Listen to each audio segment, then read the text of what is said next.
You know that feeling when you are sitting in a crowded room, surrounded by laughter and conversation, yet somehow you feel completely invisible. Like there is this entire universe spinning inside your head that nobody else will ever see or touch. Well, here is the thing that might blow your mind. You are not broken, weird, or uniquely messed up. You are actually experiencing one of the most universal human truths that we almost never talk about. Right now, as you are listening to this, there are thoughts bouncing around in your brain that will never escape. Feelings so specific, so strange, so deeply personal that you don't even have words for them. It is like you are carrying around this invisible treasure chest of experiences that belongs only to you.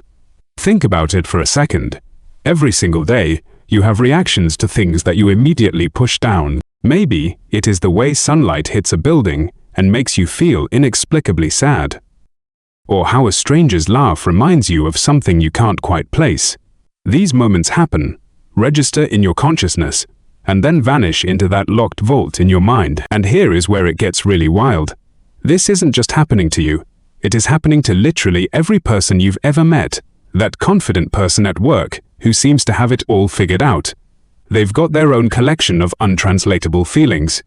Your best friend who knows all your secrets. There are still chambers in their mind that remain completely unexplored, even by themselves. The famous German writer Gerhard Hauptmann captured this perfectly when he said, near the end of his life, "No one has ever properly understood me. I have never fully understood anyone, and no one understands anyone else." Now, that might sound depressing at first, but stick with me here, because there is something beautiful hiding in this apparent isolation. See, we're all essentially solo travelers on this cosmic journey. You are riding this specific arrangement of atoms through space and time in a way that no one else ever has or ever will. Your particular combination of experiences, genetics, and random moments has created this one-of-a-kind consciousness that is genuinely unprecedented in the history of the universe. But here is the twist that'll mess with your head in the best possible way. This feeling of being uniquely separate actually connects us all. David Foster Wallace, that brilliant and tormented writer, nailed it when he wrote that everybody is identical in their secret, unspoken belief that way deep down, they are different from everyone else. We all walk around thinking we're the odd one out, when in reality, thinking you are the odd one out is the most normal thing in the world. It is like we're all members of this secret club. But the club's main rule is that nobody's allowed to talk about being in the club. We all feel like aliens, which makes feeling like an alien the most human experience possible. Now, you might be thinking, but wait, what about all those people who seem super social and connected? Surely, they don't feel this way. And here is where we need to bust a major myth that society loves to perpetuate. Loneliness isn't just for the stereotypical lonely people. Subwine, you know, the image of someone eating dinner alone or spending weekends binge watching shows. That is just one very visible form of it.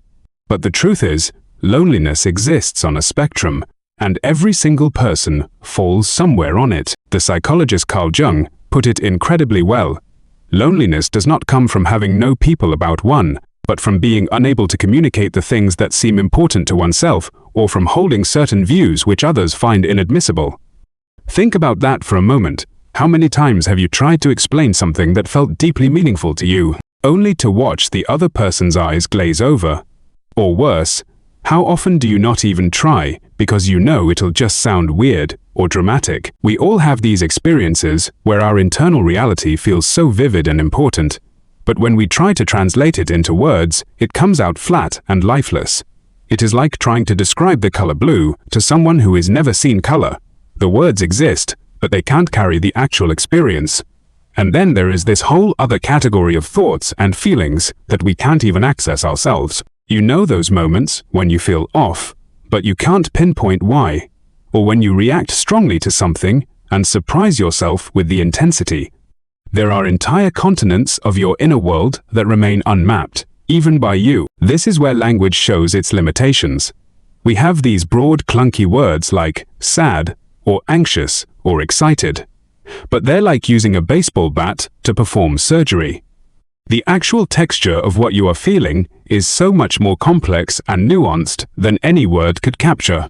It is like trying to describe a symphony by saying, "It was loud." Technically accurate, maybe, but it misses about 99% of what made the experience meaningful. So here we all are, walking around with these incredibly rich inner worlds. But we're stuck communicating through this limited system of sounds and symbols that can only point toward our experiences, never actually share them. But here is where the story takes a turn toward something genuinely beautiful and hopeful. Even though we can never fully bridge the gap between minds, we figured out ways to build these amazing little bridges that let us glimpse each other's inner worlds. And those bridges, they're called art and philosophy. When you read a book that makes you think, "Holy crap, someone else gets it," that is not an accident. That is someone who managed to translate a piece of their untranslatable inner experience into words that somehow resonate with your own untranslatable inner experience. When a song gives you chills, or makes you cry for reasons you can't explain, that is because the artist managed to capture something from their locked vault and somehow make it accessible to yours. When you look at a painting and feel like it is speaking directly to you, that is two minds connecting across the void in a way that normal conversation could never achieve. Art doesn't solve our existential loneliness, but it does something else that is arguably even more valuable. It reminds us that we're not alone in being alone. It shows us that other people are also carrying around these complex, hidden worlds that they struggle to share.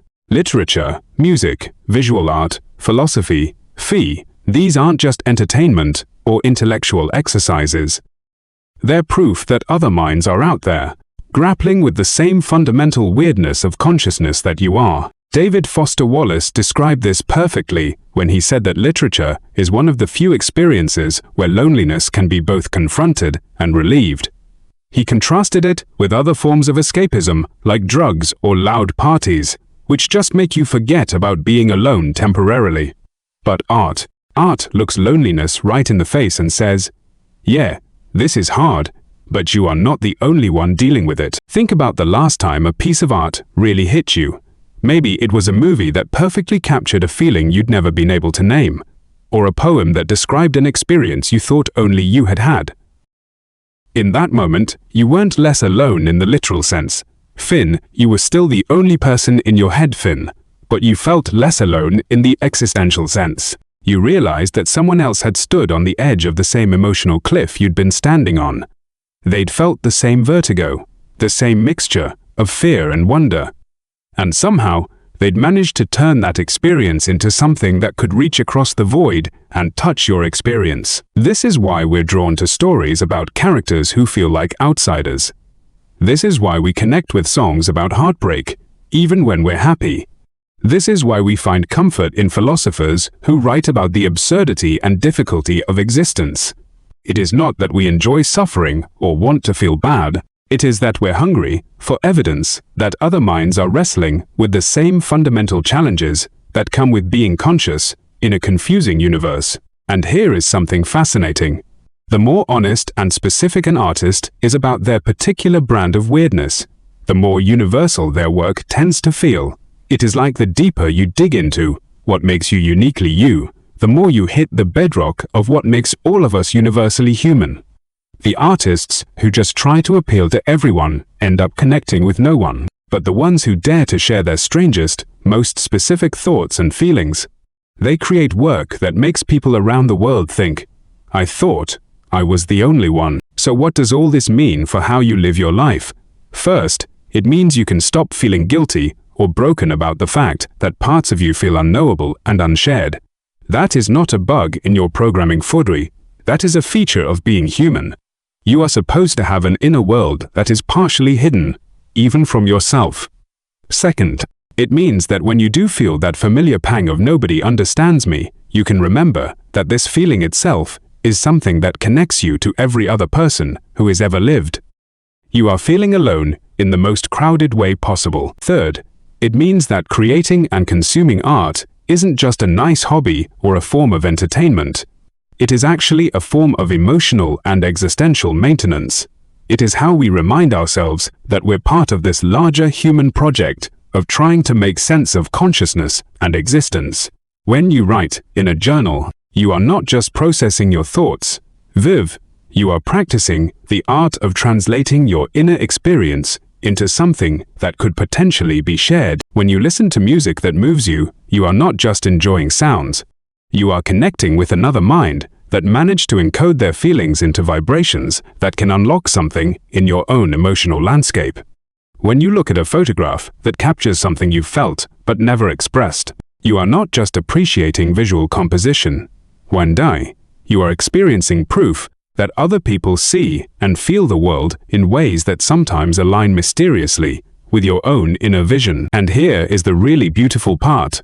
Every time you engage with art that speaks to you, you are also becoming better at eventually creating something that might speak to someone else. You are learning the language of translation between inner worlds. Maybe you'll never write the great American novel or paint a masterpiece that hangs in a museum, but maybe you'll send a text message that perfectly captures what your friend is going through. Maybe you'll take a photo that helps someone else feel less alone. Maybe you'll just become better at being present with people in a way that honors the complexity of their inner worlds. The goal isn't to solve the fundamental isolation of consciousness. That is probably impossible, and maybe it wouldn't even be desirable. The goal is to build better bridges, to become more fluent in the art of almost connection, to get better at recognizing and celebrating the moments when minds briefly touch across the void. Just maybe, to remember that feeling like an alien in your own life isn't evidence that something's wrong with you. It is evidence that you are awake, aware, and participating in one of the most mysterious and wonderful aspects of being human. So the next time you are lying awake at night, feeling like you are the only person in the world who thinks the thoughts you think or feels the feelings you feel, try to remember someone else is lying awake, feeling exactly the same way. And in that shared experience of feeling unshared, you are actually more connected to the rest of humanity than you might ever realize. That is the paradox and the beauty of human consciousness. We're all alone together, and somehow that makes all the difference.